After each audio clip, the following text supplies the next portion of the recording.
दूसरी बात देखिए कि यहाँ पे ट्रस्ट में चंपत राय हो, अनिल मिश्रा हो, और भी कुछ लोग हो सकते हैं, उनको बदला जाएगा। लेकिन अभी बहुत सारे लोग हैं जो उसके कोषाध्यक्ष हैं, गोविंद गिरी। ये मामला पूरा गबन का है। वो कर क्या रहे थे? आप कोषाध्यक्ष हैं, आपको कथा कहने से फुर्सत नहीं मिलता है तो मत बनिए कोषाध्यक्ष। अगर आप वहां आके अपनी भूमिका, अभी वो क्यों है वहां पे गोविंद गिरी महाराज? अयोध्या केवल आप जब कोई वीआईपी आएगा तो उसके साथ आप चले आएंगे दर्शन करवाने, वो भी होना चाहिए। और तीसरी बात एक और देखिए, सीईओ की डिमांड हो रही है कि एक चीफ एग्जीक्यूटिव अफसर होना भी चाहिए, जो भी व्यवस्था के लिए ठीक हो। ध्यान ये रहे कि ये सरकार के नियंत्रण में ये मंदिर ना जाए इस बहाने। और दूसरी बात, मंदिर को कोई भी जाके अगर देखता है तो समझ जाएगा, जो डीएम है एक्स ऑफिशियो, प्रदेश सरकार के एक आईएएस अफसर है और केंद्र सरकार के, प्रदेश और डीएम जो ये हैं, इनके पुलिसकर्मी वहां परमानेंट रहते हैं। पता है क्यों?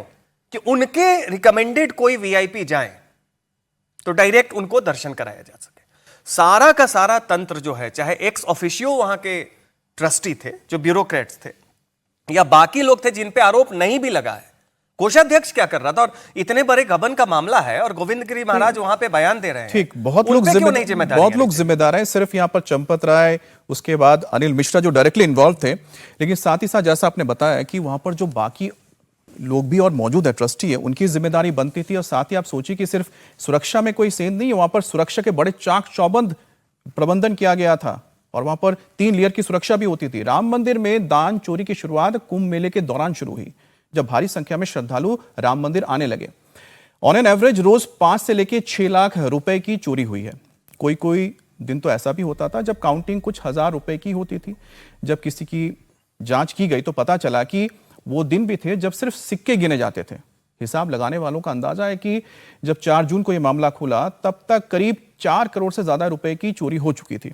अब सुरक्षा की हम बात कर रहे हैं, लेकिन एक एस्टिमेट भी आपको बताते हैं। इतने लंबे समय तक जो ये चोरी चलती रही और निगरानी में ढिलाई दी गई, उससे सोने, चांदी, जवाहरात के वैल्यूएशन का भी काम होता था। इसके लिए मिंट कॉर्पोरेशन ऑफ इंडिया को इसकी जिम्मेदारी दी गई थी। मिंट के लोग करीब 1.5 महीने मंदिर परिसर में रहे। उन्होंने कुछ चांदी गलाने का काम भी किया, वैल्यूएशन में भी देखा उन्होंने। पर चंपत राय ने कहा कि मिंट के लोगों पर होने वाला खर्च बहुत ज्यादा है जो ये काम करते थे, यानी सोना चांदी जो आता था उसको गलाकर एक तरह से उसको ईट या उसको बिस्किट की शक्ल देते थे। असल में वो राम मंदिर में किसी को भी रखना नहीं चाहते थे, अपने अलावा देखना नहीं चाहते थे, ना मिंट को, ना पुलिस को, ना बैंक ऑफिसर्स को, और ना ही किसी सीईओ को। आरएसएस की तरफ से करीब 1.5 साल तक चंपत राय से बार बार सिस्टम बनाने के लिए कहा गया, कुछ एक्सपर्ट्स को अपॉइंट करने के लिए कहा गया, लेकिन वो अपनी बात पर ही अड़े रहे। अब संघ और विश्व हिंदू परिषद के लोगों को लगता है कि उन्हें चंपत राय को मनाने समझाने में नहीं लगना चाहिए था। उन्हें सिस्टम बनाने के लिए सख्ती से कहना चाहिए था, पर किसी ने चंपत राय से यह कहने का साहस ही नहीं किया।